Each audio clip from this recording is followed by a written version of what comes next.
লাগছে নাকি? কাজে বাচ্চা আগুন লেগেছে রে, তার তোর সময় ঘরে মেয়েছিলি ছুটছি। কেন তুই জানিস নি নাকি? খেতে বসে যখন গলা ভাত পেয়ে দেখি পানি বেকার কক কক করবা দেখুন বুঝতে পারবা। এই ছোড়া কি বলছে রে?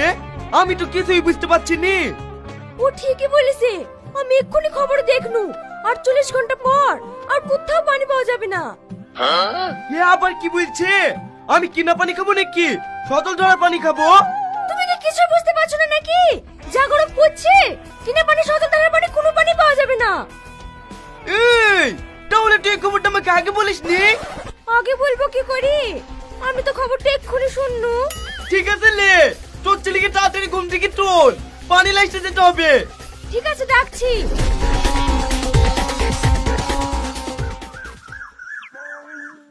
ইরে সর্বনাশ, হসপিটালে যে লাইন বেশি রে, কি বলে পানি তো ইরাই সব পুড়ে দেবে, আমরা পানি পাবো নাকি?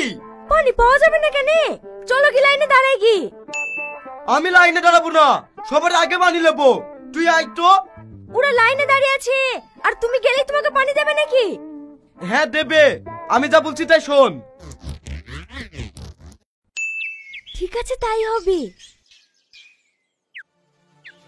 ওরে বাবা রে, আজ কি রোদ পড়ছে রে, আজকে তাপমাত্রা 500 ডিগ্রি নাকি? আমার নিঃশ্বাসে খুব প্রবলেম হয়েছে। ও মা গো, আমি মরে কেন গো, আমাকে বাঁচাও গো। এই ভাই পড়ে গেছে।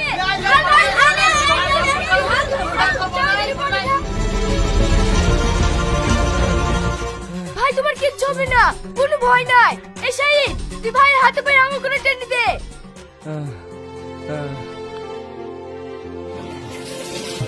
কি মুমিন, ওদিকে কি দেখছি? তাড়াতাড়ি পানি লোড কর।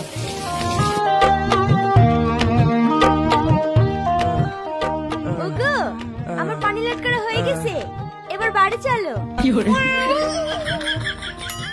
থাক, পানির যা অভাব, আর পানি নষ্ট করতে হবে না, আমি সুস্থ হয়ে গেছি। বাবা, এত রেডি শরীরটা ঠান্ডা হইলো, আবার তোমার সবার আগে পানি দেওয়া হইলো। চলো বাড়ি চলো।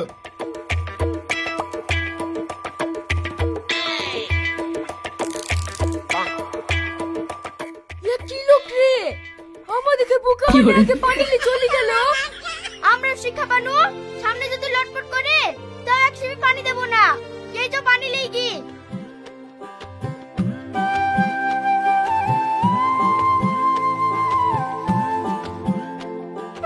মা ভালো আছেন? হ্যাঁ বাপ ভালো আছি, তুমি ভালো আছো তো? আর ভালো, যেভাবে পানির অভাব লেগেছে, হয়তো পানি না খেতে পেয়ে মরে যাব। বালাই সাত ময়ূর বাগানে আসো বাপ, ঘরে উঠে বসো। মা, আপনার টিউবওয়েলে পানি ওঠে না? আমাদের টিউবওয়েলে কেন বাপ, এই গ্রামের কারোর বাড়িতেই তো পানি উঠছে না। তাহলে এই পানি ডেইলি যায়।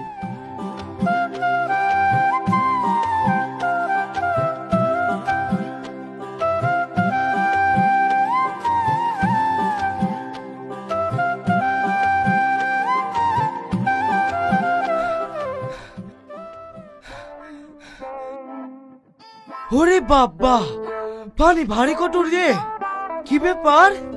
এইখানে পানি সব সামালি আছে, পানির বেলচিটা কোথায় গেল?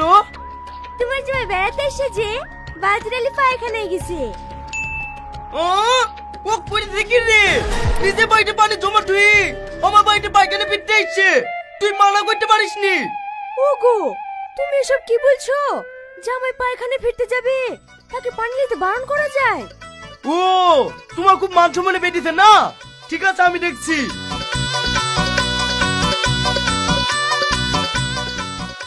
এই চাচি, দরজা খোলো, খোলো বলছি।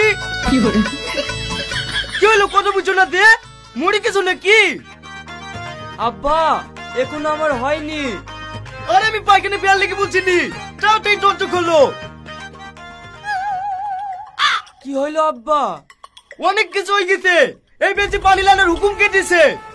পায়খানায় আসলে পানি লাগবে না, মানুষ পানি বেগুনে মরে যাচ্ছে, আর পায়খানা পেয়ার লেগে পানি নিয়ে চলে এসছো, যত সব। আব্বা, পানি নিয়ে চলে যাচ্ছেন যে, পায়খানা পানি খরচ করবো কি করি? কেন, শহরের লোক কাগজ ব্যবহার করেন না, তুমিও কাগজ ব্যবহার করো। বিরাট বেকারে পড়ি কেন যে? এখন কাগজ কোথায় পাবো?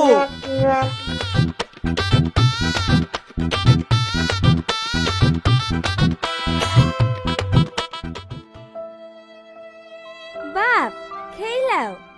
আমি খাবো না, এক বেলচি পানি লেগে ঠিক মতো পায়খানা ফিরতে দেয়নি।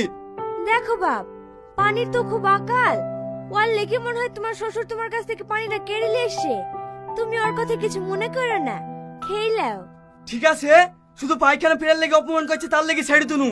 যদি গা ধোয়ার লেগে অপমান করতুক না, তাহলে এই বাড়িতে জীবনে পা দিতুক না। চলেন খেতে দেন গা।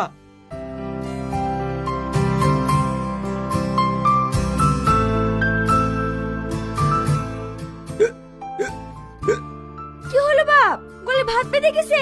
ধরো আমি এক্ষুনি পানি দিছি। এলো বাপ পানি। এই যে বোতল, আমি জামাইকে পানি দিচ্ছি। বাপ তুমি হা করো, আমি পানি ঢেলে দিচ্ছি। বাপ গলার ভাত নামলো, পানি দিলে তো নামবে। পানি দিতে তো মিথ্যে কথা বলছো, আরেকবার হা করো।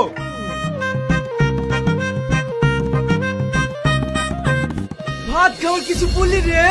এই বাড়িতে খেতে খুব পানি পাসিনি, পায়খানা ফিরতে খুব পানি পাসিনি। এই বাড়িতে আর জীবনে আসবো না। বাপ তুমি ঠিকই বলেছো, যেভাবে পানির আকার লেগেছে না আসাই ভালো। ঠিক আছে তাই যাচ্ছি। বাপ একটু হাতে যাচ্ছ যে, হাতটা ধুয়ে যাও। হাত ধুইতে হবে মানে? ও তো বাড়ি যাচ্ছে, একবারে বাড়ি গিয়ে ঢোবে। যাও বাপ তুমি বাড়ি যাও, আবার যদি টেবলে পানি ওঠে তখন ব্যাগটা আসো। আব্বা তুমি তো খুব পানির হিসাব করছো। ওদিকে তোমার কত বড় ক্ষতি হয়েছে তুমি জানো? কেন রে কি হয়েছে? কাউরের পুকুরে তো পানি নাই, আমাদের পুকুরে পানি আছে বুঝলি, সবাই গা ধুতে নেমেছে। তাই নাকি? কার এত সাহস যে আমার পুকুরে গা ধুতে নেমেছে? চোদিনে দেখি কি?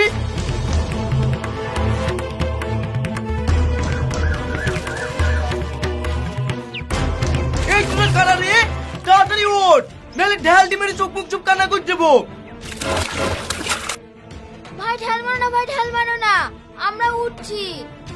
এত বড় আসপদ্দা আমার পুকুরে এসে গা ধোয়া! ইরি সর্বনাশ, কি মোটা কাপড় রে! তোরা যদি এইভাবে কাপড়ে করে পানি নিয়ে যায় তাহলে আমার পুকুরটা শুকিয়ে ডাঙ্গা হয়ে যাবে। ভাই আর কাপড় পরে গাড়িতে আসবো না, কাল থেকে নাইটি পরে আসবো। কিছু পরে আসতে হবে না, ভালো করে কাপড়ে পানি চিপে পুকুরে ছুঁয়ে দাও, তারপরে বাড়ি যাবা।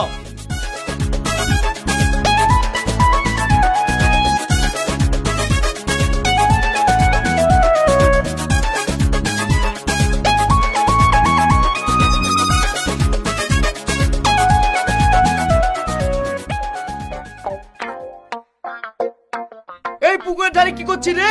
ওইখান থেকে সর। ভাই আমি 1 মাস ধরে গা ধুইনি, গা খুব গ্যাস করছে। তোমার পুকুরে একটু গা ধুতে দাও না।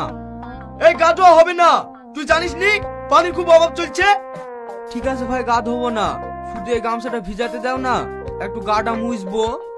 আরে কিছু হবে না, এই পুকুরের কাছ থেকে সত্য। ভাই তোমার হাত ধরে বলছি, গামছাটা একটু ভিজাতে দাও। ছাড় হাত। এই তুই আমার পুকুরে লাফ মারলি কেনে? আমি ইচ্ছা করে লাভ মেরেছি নাকি?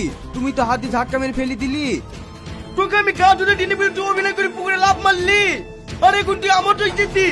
এই মুমিন ওকে ধর তো, কাছে বাঁচবো।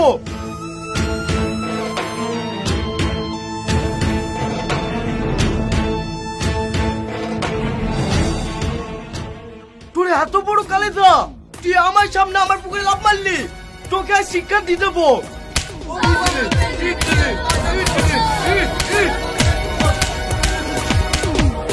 থামেন, আপনাদেরকে মারছেন কেন? কি হয়েছে বলুন। ওরা যে আমার ক্ষতি করেছে, ওদেরকে জিজ্ঞেস করেন। এই তুমি কি করিছো? স্যার আমার গা গ্যাস করছিল বুঝলি, আমি আর পুকুরে একটু গা ধুইছি। আর তুমি কি করিছো? স্যার আমি পায়খানা ফিরে পানি খরচ করতে এসেছিল পুকুরে, আমাকে 7 দিন ধরে পেট দিছে। আপনারা কিছু খাবার দাবারের ব্যবস্থা করে দেন না। আপনি এদেরকে বেঁধে থুইছেন, 7 দিন ধরে খেতে দেননি কেন? খেটে দিলাই তো পায়খানা ফিরবে, আর পায়খানা ফিরলে আমার পুকুরে পানি খরচ করতে দিতে হবে, তার লেগে খেতে দিইনি। আপনার পুকুরে গা ধুইছে, পানি খরচ করেছে, তো কি হয়েছে? আপনি জানেন না দেশে পানির আকাল শুরু হয়ে গেছে যে, খবরে বলছে আর কদিন বাদে কোথাও পানি পাওয়া যাবে না, তাহলে বলেন আমি এইটুকু পানি কাউকে নষ্ট করতে দেবো? আপনি যে খবরটা শুনেছেন পুরোপুরি মিথ্যা খবর। আজ আমাদের দেশে হু হু করে তাপমাত্রা বাড়ছে, অনেক টিউবওয়েলে পানি উঠছে না। তার জন্য কারা দায়ী জানেন? আমরা। আজ কারণ অকারণে প্রতিনিয়ত আমরা গাছ কাটছি। এই গাছ